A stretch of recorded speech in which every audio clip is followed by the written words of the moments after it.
الحمد لله رب العالمين، والصلاة والسلام على سيد الأنبياء والمرسلين. أما بعد فأعوذ بالله من الشيطان الرجيم. بسم الله الرحمن الرحيم. ألا إن أولياء الله لا خوف عليهم ولا هم يحزنون. صدق الله مولانا العظيم، ونحن على ذلك لمن الشاهدين والشاكرين، والحمد لله رب العالمين.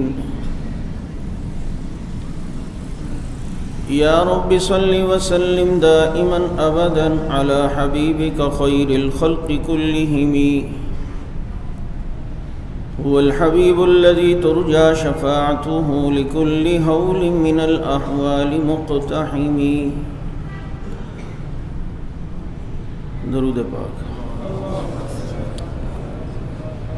اللهم صل على سيدنا ومولانا محمد وعلى آل سيدنا ومولانا محمد وآلہ وبارک وسلم.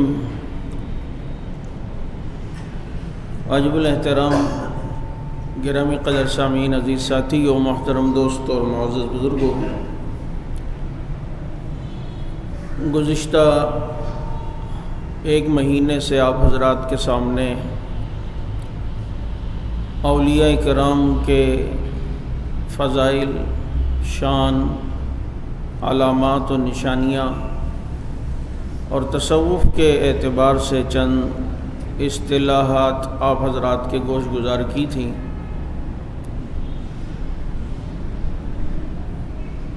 اور میں نے یہ بتلایا تھا کہ تصوف پورا کا پورا اتباع شریعت و اتباع سنت کا نام ہے.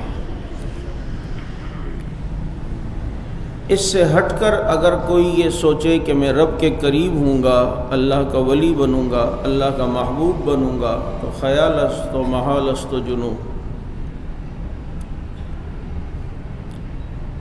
اور میں نے یہ بھی بتلایا تھا کہ کسی کی ولایت کو پرکھنے کے لیے کرامات شرط نہیں رکھی،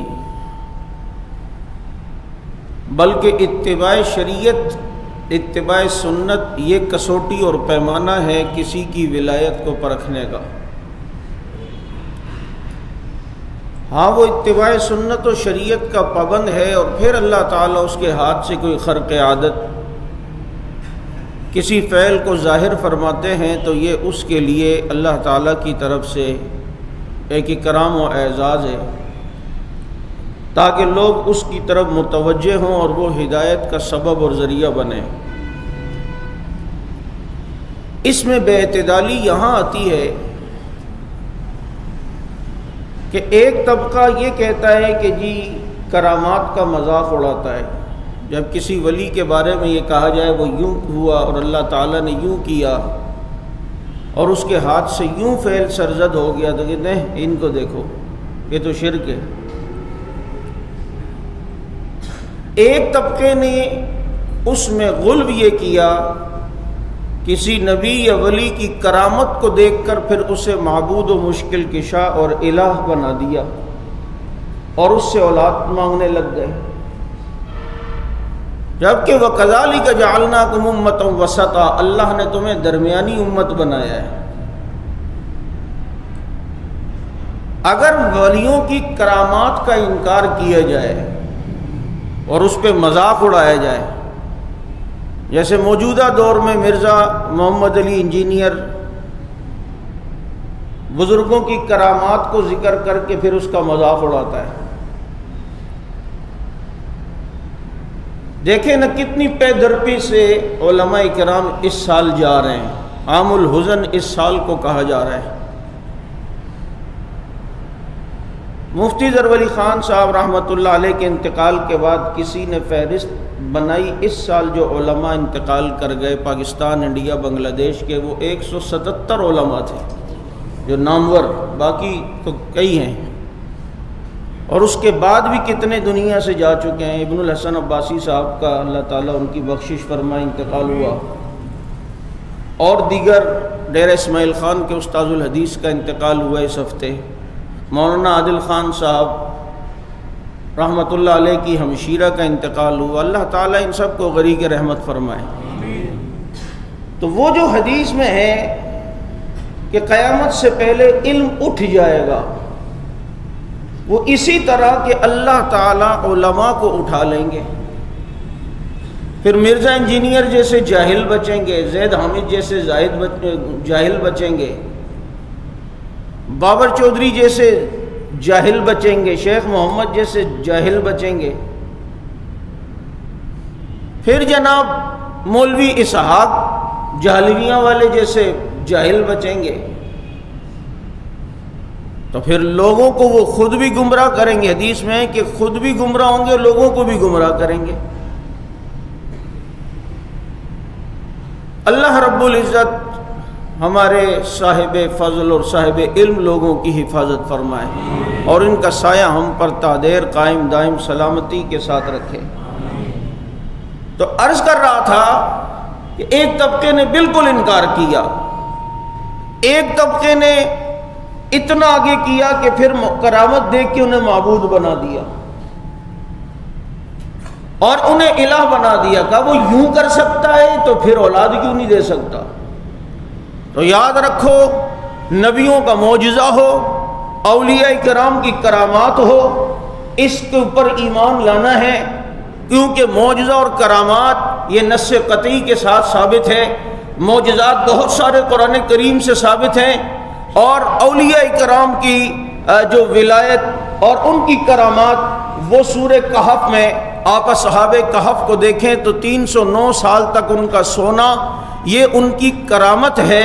لیکن اس میں یہ مسئلہ یاد رکھیں کہ نبی کا معجزہ ہو یا ولی کی کرامت ہو، المعجزۃ فعل اللہ یصدر علی ید الانبیاء، الکرامۃ فعل اللہ یصدر علی ید الاولیاء، کہ یہ اللہ رب العزت کا فعل ہوتا ہے، ارادہ اللہ کا ہوتا ہے، جسم نبی کا ہوتا ہے معجزے میں، کرامت میں جسم یا ہاتھ وہ ولی کا ہوتا ہے، لیکن کرنے والی ذات اللہ رب العزت کی ہے۔ کیوں؟ قل انما الآیات عند اللہ، معجزے صرف اللہ تعالیٰ کے پاس ہیں۔ وما کان لرسول ان یأتی بآیۃ، کوئی رسول معجزہ نہیں دکھا سکتا الا باذن اللہ۔ وما کان لرسول ان یأتی بآیۃ، کوئی رسول معجزہ نہیں دکھا سکتا الا باذن اللہ، مگر اللہ کی اجازت سے ہوتا ہے، ان کے اپنے ہاتھ میں نہیں ہوتا۔ اگر اپنے ہاتھ سے یوں ہوتا تو بتاؤ موسیٰ علیہ السلام نے ادھر عصا پھینکا، وہ سانپ بنا، اپنے سانپ کو دیکھا اور خود ہی بھاگ گئے۔ اگر اپنے ارادے سے بنایا ہوتا تو ڈرتے کیوں؟ انہیں تو یہ کہا کہ آپ پھینکیں، وَأَنْ أَلْقِ عَصَاكَ، اپنے عصے کو پھینک دیا۔ اب پتہ نہیں تھا کہ ہوگا کیا، اتنے میں اتنا بڑا اژدہا بنا، وہ واپس پیچھے ہوئے۔ اللہ نے کہا موسیٰ لا تخف، ڈرو نہیں، اس کو آپ پکڑو، سنعیدها سیرتها الاولی، میں دوبارہ اسے لاٹھی بنا دوں گا، پہلی حالت میں لے آؤں گا۔ تو پتہ چلتا ہے اپنے اختیار میں نہیں، یہ اللہ کے اختیار میں ہے۔ حضرت ابراہیم علیہ السلام کو آگ میں پھینکا، آگ گلے گلزار ہوئی، نہیں جلایا، یہ ان کا معجزہ ہے۔ لیکن رب نے اس کو ذکر کرتے ہوئے فرمایا قلنا یا نار کونی، قلنا، ہم نے آگ کو کہا تھا، ہمارے حکم سے ہوا تھا، قلنا یا نار کونی بردم و سلام علی ابراہیم۔ حضرت عیسیٰ علیہ السلام جب مردوں کو زندہ اگر کر رہے ہیں، یہ ان کا معجزہ ہے، لیکن کیا کہتے ہیں؟ وَأُحْيِي الْمَوْتَى بِإِذْنِ اللَّهِ وَأُبْرِئُ الْأَكْمَحَ وَالْأَبْرَصَ وَأُحْيِي الْمَوْتَى بِإِذْنِ اللَّهِ، یہ سب اللہ کے حکم سے ہو رہا ہے۔ جبھی تو عیسائیوں کے وفد نے حضرت عیسیٰ علیہ السلام کے معجزات کو سامنے رکھتے ہوئے پیغمبر کے سامنے جب نجران کے وفد نے مناظرے کی بات کی اور عیسیٰ علیہ السلام کی الوہیت کے لیے انہوں نے جو دلائل دلائل دینا شروع کیے، اس میں انہوں نے حضرت عیسیٰ کے معجزے کو رکھا۔ دیکھو نا، جو مردوں کو زندہ کرے وہ الہ نہیں ہوتا تو کون ہے؟ جو مادرزاد اندھوں کو بینا کرے وہ معبود نہیں ہے تو اور کون ہے؟ جو کوڑ کے مریضوں کو ٹھیک کرے اگر وہ مشکل کشا نہیں ہے تو کون ہے؟ اس پر قرآن کریم کی یہ آیت آئی۔ محبوب انہیں بتا دیں وہ سب اللہ کے حکم سے کرتے تھے، اللہ کے حکم سے ہوتے تھے۔ انہوں نے اگلا اعتراض کیا کہ حضرت عیسیٰ بغیر باپ کے پیدا ہوئے ہیں، بغیر باپ کے پیدا ہوئے ہیں، لہذا وہ الہ ہیں۔ ایسی تخلیق کائنات میں کسی کی ہے جو بغیر باپ کے پیدا ہو؟ تو اللہ نے اس کا جواب پیغمبر کو دیا کہ آپ ان کو اس کا جواب دیں، ان مثل عیسیٰ عند اللہ کمثل آدم۔ اگر عیسیٰ کو اس لیے معبود بناتے ہو کہ اس کا والد نہیں ہے تو پھر آدم کو معبود کیوں نہیں بناتے، اور جس کا باپ بھی نہیں ہے، جس کی ماں بھی نہیں ہے؟ تو باذن اللہ باذن اللہ باذن اللہ، اسی لیے معراج کو ذکر کرتے ہوئے فرمایا سبحان الذی اسریٰ بعبدہ، پاک ہے وہ ذات جو اپنے بندے کو لے کر گئی، جو اپنے بندے کو۔ تو جب یہ سب اللہ کے اختیار میں، ولی کی کرامت ہو یا نبی کا معجزہ، تو پھر اس پہ انکار کیوں؟ اگر صحیح سند کے ساتھ ایک چیز ہمیں پتہ چلتی ہے کہ ایسا ہوا ہے، کسی ولی کے ہاتھ پہ ایسا ہوا ہے، تو ہمیں انکار کیوں؟ کیونکہ ہم تو یہ عقیدہ رکھتے ہیں کہ یہ کرنے والی ذات کون ہے؟ جب اللہ ہے تو ان اللہ علی کل شیء قدیر، اللہ تعالیٰ ہر چیز پر، بولو ہر چیز پر اللہ تعالیٰ قادر ہے۔ پھر اس میں کیا مشکل ہے؟ میں آپ کو اس لیے یہ باتیں کبھی کبھی بتاتا ہوں تاکہ ہم اعتدال میں رہیں، ہم بے اعتدالیوں میں نہ جائیں، ہم یہاں وہاں کے چکر نہ لگائیں۔ اس لیے اگر کسی صحیح سند کے ساتھ یہ بات ملتی ہے کہ بھائی ایک بزرگ ظہر شام میں پڑھ لیں اور عصر کی نماز جا کے مدینے میں پڑھ لیں، اگر واقعی وہ متبع سنت ہے اور یہ بات کسی صحیح سند کے ساتھ ثابت ہے، مجھے انکار کی کوئی گنجائش نہیں ہے، میں بالکل یقین کرنے کے لیے تیار ہوں، کیونکہ یہ اس بزرگ کی عمل تو ہے ہی نہیں، یہ سمجھو اس کے اختیار میں ہے ہی نہیں، یہ کروانے والی ذات اللہ کی ہے۔ جب ذات اللہ کی ہے تو وہ سب کچھ کروا سکتا ہے، تو اس کا ہم یوں مذاق ہوں ادھر سے وہاں مدینے، بھائی کیسے ہو سکتا ہے؟ یہ تب ہو کہ جب خدا کی قدرت کا انکار ہو۔ کیسے ہو سکتا ہے؟ کرنے والا کون ہے؟ اللہ۔ پھر اس نے مثالیں دی ہیں، میرے نبی رات کے ایک حصے میں نہیں ہو کر آئے، کسی کے لیے وقت چل رہا ہے، کسی کے لیے تھم گیا۔ کیا تم نے وہ واقعہ نہیں پڑھا کہ جب ایک شخص توبہ کے ارادے سے جاتا ہے، دل میں خیال آتا ہے 100 قتل کرنے کے بعد میں توبہ کرنا چاہتا ہوں، کسی اللہ والوں کے پاس گیا، اس نے کہا وہاں فلاں بستی میں جاؤ، وہاں جو لوگ ہیں ان کے پاس جاؤ، چنانچہ وہ توبہ کی نیت سے وہاں گیا، رستے میں اس کی موت آ گئی، رحمت کے فرشتے بھی آ گئے، عذاب کے بھی، کہا نہیں توبہ کر چکا تھا، وہ کہتا ہے ابھی پہنچا تو نہیں تھا نا، یہ ہم لے جائیں گے جہنم میں، وہ کہتے ہیں نہیں ہم لے جائیں گے جنت میں۔ غفور الرحیم، تیری رحمانیت کے کیا کہنے۔ جب گئے سچی توبہ دیکھو تو اللہ تعالیٰ کی طرف سے عنایتیں بھی کیسی ہوتی ہیں۔ اللہ دونوں فرشتے گئے، اللہ کیا کریں جنت میں یا جہنم میں؟ ہمیں زمین ناپو۔ اب جب زمین ناپی تو جس جگہ پہ جانا تھا وہ جگہ زیادہ تھی، تھوڑی ایک آدھ بالش، اور جہاں سے چلا تھا وہ کم تھی۔ اب اللہ نے اپنی قدرت سے زمین اس کے لیے سکیڑ دی۔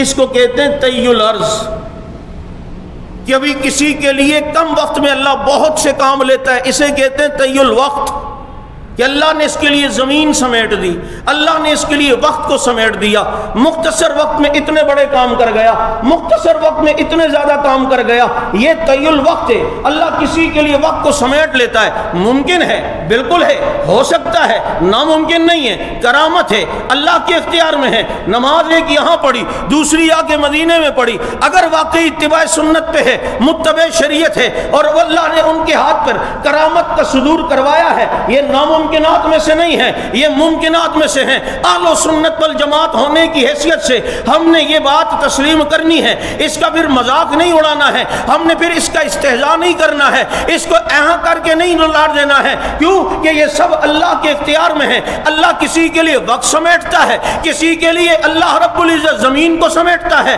وقت کو سمیٹا، مختصر وقت میں کتنا بڑا کام اللہ رب العزت لیتے ہیں۔ جلال الدین سیوطی رحمت اللہ علیہ اتنی کتابیں لکھی 10 سال میں، جس کو پڑھنے کے لیے 10 سال چاہیے، اللہ نے وقت میں اتنی برکت دی ہے۔ پھر تم کہو گے جلال الدین سیوطی کی بات کرتے ہو، تو میں مثال عموماً دیا کرتا ہوں، پھر میں تجھے حق نواز کی مثال بھی دیتا ہوں۔ 1985 کے اندر ایک جماعت بناتے ہیں، اور 85 کے بھی بالکل آخری سال کے اندر اور آخری مہینے کے اندر 6 ستمبر کے اندر، بالکل ستمبر سال کا اینڈ ہے، چنانچہ یہاں 85 میں جماعت بنی، اور جناب 22 فروری کو شہید ہوئے سال کے شروع میں۔ یہ کتنا وقت ملا ہے؟ یہ اگر 85 کو نکالو تو 86 87 88 89، اب جناب یہ 4 سال اس شخص کو ملے ہیں۔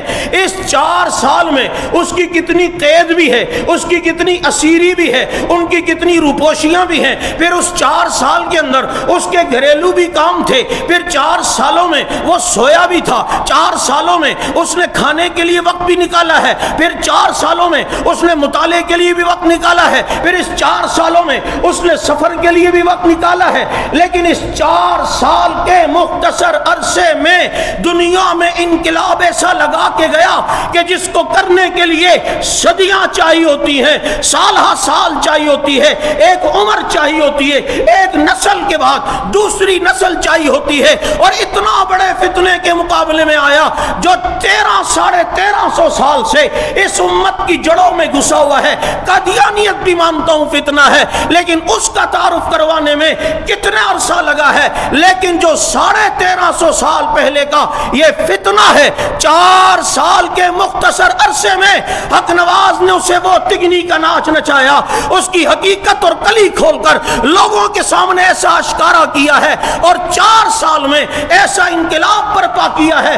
آج ساری دنیا میں صحابہ صحابہ ہو رہی ہے، واہ صحابہ ہو رہی ہے۔ اے صحابہ تیرے منکر ہیں، جو تیرے انکار کرنے والے ہیں، جو تمہیں نہیں ماننے والے ہیں، وہ اسلام کو ماننے والے نہیں ہیں۔ یہ 4 سال کے مختصر عرصے میں وقت کم ہے، کام اتنا لیا ہے، شاید ایسے ہی کے لیے کسی نے کہا تھا، وہ آیا، اس نے دیکھا اور فتح کر لیا۔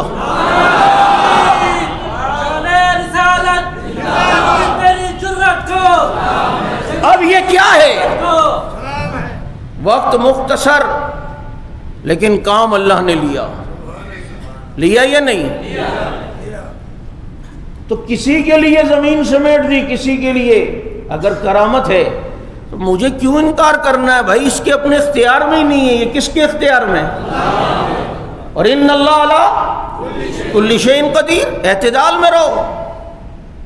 ہاں وہ ایک الگ بات ہے کہ اس طرح کی کرامات کو لیتے ہوئے بعضوں نے اپنی جعلی دکانیں کھولی، سامنے پتہ چل رہا ہوتا ہے، بیٹھا ہوا ہے، ٹانگیں قبلے کی طرف ہیں، عورتیں سامنے بیٹھی ہیں، ملنگی بوٹی چل رہی ہے، حضرت نماز، گستاخ تجھے کیا پتا، ہم مدینے میں پڑھ کے آتے ہیں۔ اب وہ سچے واقعات کو لے کے تو یہاں فٹ کر، ہم وہاں جا کے پڑھتے ہیں۔ وہ ایک کہیں بیٹھا ہوا تھا، ناگن چورنگی کا میرے خیال میں فیض یافتہ ہوگا، اس نے کہا اچھا۔ تھوڑی دیر بعد حضرت اٹھے، حضرت کہاں تشریف لے جا رہے ہیں؟ کہا واش روم جا رہا ہوں، پیشاب آ رہا ہے۔ کہا حضرت یہاں سے مدینے جا سکتے ہیں تو یہاں سے واش روم تو قریب ہے، یہاں سے وہاں بھی چلے جائیں نا۔ 1 گھنٹہ 2 گھنٹے 3 گھنٹے، لیکن جب انتظامیہ کا پریشر زیادہ ہوا تو کہنے لگا چلو آئندہ نماز بھی یہیں پڑھیں گے اور باتھ روم میں بھی یہیں جایا کریں گے۔ ایسوں کا علاج پھر یوں ہے، بعض واقعات ہوتے ہیں لیکن اس کو ہم جو ہیں کسی غلط رخ پہ استعمال کریں تو وہ ایک الگ بات ہے، لیکن اس کی وجہ سے ہم اصل حقائق کو نہیں انکار کر سکتے۔ اب ایک طبقہ وہ جس نے بالکل انکار کیا یا مذاق اڑایا، یہ کیسے ہو سکتا ہے؟ یہ کیسے ہو سکتا ہے؟ 309 سال تک کوئی سو سکتا ہے؟ بولو، بغیر کھائے پیے 309 سال کوئی زندہ رہ سکتا ہے؟ ولی تھے نا سارے صحابہ کہف، لیکن سلایا کس نے؟ جبھی تو وہ اٹھے۔ ہم لبستم، کتنا سوئیں یار؟ اگر کرامت اپنے اختیار میں ہوتی تو پتہ ہوتا نا کتنا سوئیں۔ قالوا لبسنا یوما و بعض یوم، ایک دن سوئیں۔ نہیں ہو بھائی، ابھی تو سوئے تھے، آدھا دن سوئیں۔ تو کہنے لگے جس نے سلایا ہے وہ زیادہ بہتر جانتا ہے کتنا سوئیں۔ قال ربکم اعلم بما لبستم، ایک نے کہا جس نے سلایا وہ رب زیادہ جانتا ہے ہم کتنا سوئے ہیں۔ کرامت ہے، ہوئی ہے، لیکن اپنے اختیار سے نہیں۔ کس کے اختیار سے؟ کس کے اختیار سے؟ اور پھر اس کرامت کے ذریعے سے ہم عقیدہ بھی ثابت نہیں کر سکتے۔ بہت سے لوگ ہمارے علماء، ہمارے بزرگوں کی، ہمارے حضرت نانوتوی، حضرت گنگوہی، حضرت تھانوی رحمۃ اللہ علیہ کی تصوف کی عبارتوں سے یہ دیکھیں، آپ کہیں تو ٹھیک، وہ کہیں تو مشرک، آپ کہیں تو صحیح، وہ کہیں تو غلط۔ میں نے 2 جمعہ پہلے شاید آپ کو مثال دی تھی، جب کوئی دہریہ کیمونسٹ یہ کہے انبت الربیع البقل کہ موسم نے، کھیتی نے پھل کو اگایا ہے تو اس کا مطلب کچھ اور ہوتا ہے، اور جب کوئی مسلمان یہ کہے کہ موسم کی وجہ سے کھیتی اگ گئی، پھل نکل آئے، تو اس کا مقصد کہنے کا کچھ اور ہوتا ہے۔ اس کا مقصد یہ ہوتا ہے کہ یہ سب کچھ اللہ کے حکم سے ہوا ہے۔ دہریے کے ذہن میں تو جناب ہوتا ہی نہیں ہے اللہ بھی ہے، لیکن مسلمان کے ذہن میں تو ہے نا، وہ وہاں یہ کہتا ہے، اس کے اصل محرک اللہ ہیں۔ لہٰذا جب مسلمان ایک لفظ کہے اس کا مطلب کچھ اور ہوتا ہے، کمیونسٹ کہے اس کا مطلب کچھ اور ہوتا ہے۔ یوں ہی جب صحیح عقیدے والا اگر کوئی جملہ تمہیں کسی کتاب میں ملے اس کا مطلب کچھ اور ہوتا ہے، اگر غلط عقیدے والا کہے اس کا مطلب کچھ اور ہوتا ہے۔ مجھے ایک نے کہا حضرت نانوتوی کے اشعار ہیں نبی کی شان میں، اس میں انہوں نے لکھا ہے وہ جہاں کے ہیں مختار کل۔ اب دیکھو انہوں نے حضرت کو مختار کل کا، اکابرین سے بدگمان نہ ہوا کرو۔ میں نے پچھلے جمعہ کہا وہ علم کے اس سریا ستارے پہ بیٹھ کے بات کرتے ہیں، تم اس کے تصور بھی نہیں کر سکتے ہو۔ اب جناب کہا دیکھو اگر کوئی اور کہ نبی مختار کل ہیں، سارے اختیارات ان کے پاس ہیں، تو یہ تو غلط ہے، اور یہ کہیں تو یہ ٹھیک ہے۔ یہ کیوں؟ میں نے کہا یہ کہیں تو ٹھیک ہے، وہ کہیں تو غلط ہے۔ کہتے یہ کوئی بات ہوئی؟ میں نے کہا یہی تو بات ہوئی ہے۔ مختار کل کے 2 معنی ہیں، ایک مختار کل جو مخیر کل کے معنی میں ہے، جس کا مطلب ہوتا ہے تمام چیزوں کے اختیارات اس کے پاس ہیں، عزت ذلت، ساری موت و حیات، رزق سب ان کے اختیار میں۔ یہ کہنا اس عقیدے کے تحت یہ بات ٹھیک نہیں ہے، لیکن مختار کل کا ایک مطلب ہوتا ہے، مختار کا معنی چنا ہوا، کل کا معنی ساری مخلوق سے۔ ساری مخلوق میں اللہ نے اگر کسی کو اپنی محبوبیت کے لیے مختار کیا ہے، چنا ہے، منتخب کیا ہے، وہ محمد الرسول اللہ کی ذات ہے۔ نانوتوی یہی بات کر رہا ہے۔ نانوتوی یہ ہمارے ضیاء القاسمی رحمت اللہ علیہ، حیدری شہید رحمت اللہ علیہ جب فیصل آباد جاتے تو ان کے پاس سے ہوتے ہوئے بھی جاتے، تو ایک دن بیٹھے ہوئے، گرمیوں کے دن تھے، اور قمیض اتری ہوئی، اندر بنیان پہنی ہوئی، کتابیں ادھر ادھر ادھر، اتنے میں حضرت حیدری شہید جب ان سے ملنے آئے، دیکھا او حیدری شکر ہے تو آ گیا، شکر ہے، میں بہت پریشان ہوں۔ کہا کیا ہو گیا؟ اس کو بند کر۔ کہا یہ دیکھو یار، کسی نے اعتراض کیا ہے حاجی امداد اللہ مہاجر مکی رحمۃ اللہ علیہ کی ایک اشعار میں، منقبت علی میں انہیں مشکل کشا لکھا ہے. یہ کیا؟ وہ کہیں مشکل کشا علی کو تو غلط، ہم کہیں تو ٹھیک. حضرت نے کہا حضرت یہی تو بات ہے، وہ کہیں تو غلط ہے، ہم کہیں تو ٹھیک ہوتا ہے. کہا کیسے؟ کہا کہ وہ مشکل کشا کے معنی لیتے ہیں ما فوق الاسباب، مشکلوں کو حل کرنے والا، یہاں سے پکارو وہاں سننے والا، بچے دینے والا، اولاد دینے والا. لیکن آپ حاجی صاحب کے یہ اشعار شروع سے پڑھیں، وہ حضرت علی کے علمی فضائل کو بیان کر رہے ہیں. علمی فضائل کو بیان کرتے ہوئے لفظ مشکل کشا ضرورت شعری کی وجہ سے لایا. ان کا مقصد یہاں پر لغوی معنی کے اعتبار سے ہے وہ یوں کہ وہ مشکل سے مشکل مسئلے، علمی پیچیدگیاں وہ حل کیا کرتے تھے. مشکل کا مطلب ہوتا ہے مشکل، کشا کا مطلب ہوتا ہے حل کرنے والا. کہ حضرت پیٹ پہ قبض ہو جائے تو گولی بھی تو قبض کشا ہوتی ہے نا بھائی، گولی نے ایک دم پیٹ کو ہلکا کر دیا. تو ادھر مطلب یہ کہ علی علمی مسائل کو حل کر دیا کرتے تھے. حاجی صاحب کا یہ مطلب ہے، شیعوں کا کوئی اور مطلب ہے. کہنے لگے حیدری اور کچھ نہ ہو، آج تو کم از کم میرا مشکل کشا ضرور ہوا ہے کہ تو نے میری اس مشکل کو یوں حل کر دیا کہ وہاں مطلب کچھ اور، ادھر مطلب. اس لیے یاد رکھو میرے بزرگوں کی انشاءاللہ کوئی ایسی بات تم لے کر آؤ نا، انشاءاللہ میں تمہیں مطمئن کر کے دکھاؤں گا. تم نے سمجھا ہی نہیں ہے اور ڈائریکٹ یہ کیا، کیونکہ علم جب سرسری ہو اور محدود ہو پھر ایک دم یوں تنک جائے گا. یہ کیا ہو گیا، یہ ادھر کیا؟ ٹھنڈا ہو. پٹھان کہتا وہ لم بچے یکشے لگ صبر ہو کا مڑا دیر تادیدہ. اس لیے یاد رکھو، میں عموماً لوگوں سے کہتا ہوں اگر کبھی ہم یہ کہہ دیں ابو بکر کا چوتھا نمبر، ویسے تو ہم نعرہ لگواتے نا دمادم مست کلندر صدیق دا صدیق دا، لیکن میں کبھی کبھی یہ کہتا ہوں ابو بکر کا چوتھا نمبر، اور دشمن کہیں خوش ہو جاتا ہے، اوڑے ابو بکر کا چوتھا نمبر مان لیا. ویسے تو کہتے تھے علی کا چوتھا نمبر، لیکن اب کہتے ہیں کہ ابو بکر کا چوتھا نمبر. میں نے کہا بالکل ابو بکر کا چوتھا نمبر. کہتے پکی بات ہے، مکرو گے نہیں، پیچھے تو نہیں ہوگے؟ میں نے کہا حق نواز والے پیچھے نہیں ہوں گے، ابو بکر کا چوتھا نمبر. کہتے اچھا مان لیا. میں نے کہا زیادہ خوش نہ ہو، ایسے مانا ہے کہ پہلا نمبر خدا کا، دوسرا مصطفیٰ کا، تیسرا باقی انبیاء کا، چوتھا ابو بکر صدیق کا. گل تو پھر اتھی آ گئی ہے نا.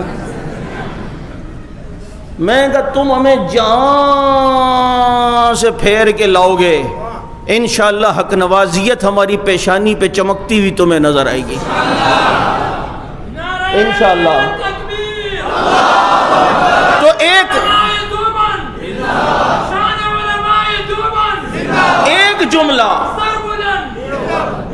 جملہ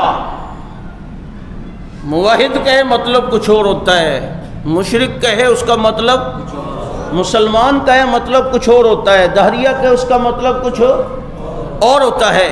اس لیے میں عرض یہ کر رہا تھا کہ کرامات، معجزات، یہ اس کا انکار، یہ چیز جائز نہیں ہے، یہ اہل سنت والجماعت کے عقیدے کے خلاف ہے. ہاں کیسے ہو اس کی میں نے وضاحتیں آپ حضرات کے سامنے جو ہیں وہ کر دی ہیں کہ اس طرح ہو. اور پھر دوسری چیز، اس رستے میں آپ کسی سے بیعت ہوئے، مجھے ایک کہنے لگا وہ میں فلاں سے بیعت ہوا تھا اور انہوں نے کہا کہ یوں ہے، تو میں نے بیعت ہی ختم کر دی. میں نے کہا واہ، تو کیوں کسی بات پہ اختلاف ہوا؟ بھائی اختلاف ہو جاتا ہے. عبداللہ ابن ابی کا جنازہ رکھا ہے، صفے درست ہیں، پیغمبر آ رہے ہیں، عمر پیچھے سے منع کر رہے ہیں، روک رہے ہیں. رائے کا اختلاف تو ہو سکتا ہے نا، لیکن ادب اپنی جگہ.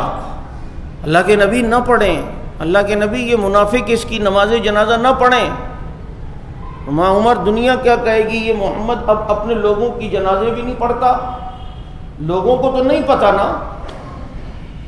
اب جناب نبی آگے کھڑے ہوئے، پیچھے سے یوں دامن پکڑ لیا، اللہ کے نبی نہ پڑھیں.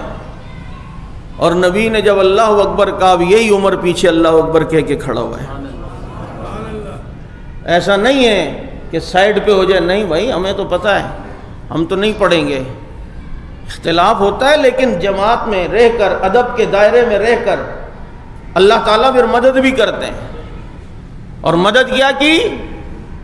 پھر اللہ نے قرآن بھیج دیا، اور عمر کی تائید میں قرآن آیا ہے۔ آیا یا نہیں آیا؟ اور کہا وَلَا تَقُمْ عَلَىٰ قَبْرِ، جنازہ چھوڑیں، آپ نے ان کی منافقوں کی قبر پہ بھی کھڑا نہیں ہونا۔ اور اس کے بعد پیغمبر کسی منافق کی نماز جنازہ پڑھاتے ہیں؟ بھائی ابھی تک حکم نہیں آیا تھا تو پڑھا لی، جب حکم نہیں آیا تھا تو جب آ گیا، پہلے منع نہیں تھا، اب جب منع کر دیا تو اب جناب اس کے بعد ایسا ہوا ہے؟ بولو۔ اس کے بعد تو حال یہ ہے کہ جنازہ کی صفیں درست ہیں، پیغمبر آئے ہیں، میت کو دیکھا ہے، ترمذی شریف کی روایت ہے، دیکھا فرمایا اٹھاؤ اس مردود کو، میں جنازہ نہیں پڑھاتا۔ اللہ کے نبی کیا گناہ ہے، کیا جرم ہے اس کا، جنازہ کیوں نہیں پڑھاتے؟ فرمایا انہ کان یبغض عثمان، اس کے دل میں میرے عثمان کا بغض ہے، اور جس کے دل میں عثمان کا بغض ہو پیغمبر اس کی نماز جنازہ نہیں پڑھایا کرتا۔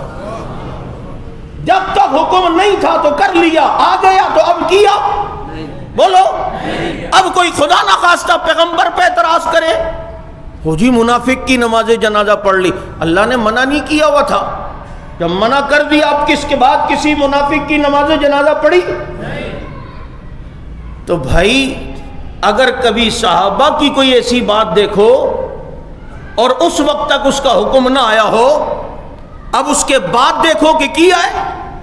ایک شخص حضرت حیدری شہید رحمۃ اللہ علیہ کو کہنے لگا، حضرت آپ کو پتہ ہے یہ جو آیت ہے نا لا ترفعوا اصواتکم فوق صوت النبی، نبی کے سامنے اونچا نہ بولو، یہ پتہ ہے کیوں آئی؟ کہا مجھے پتہ ہے، تو بتا۔ کہا یہ عمر بول رہے تھے، عمر کی آواز تھوڑی اونچی ہو گئی تھی، اس پر اللہ نے کہا تنبیہ عمر کو کی ہے۔ فرمایا اچھا اس آیت کے بعد بھی عمر اونچا بولا ہے؟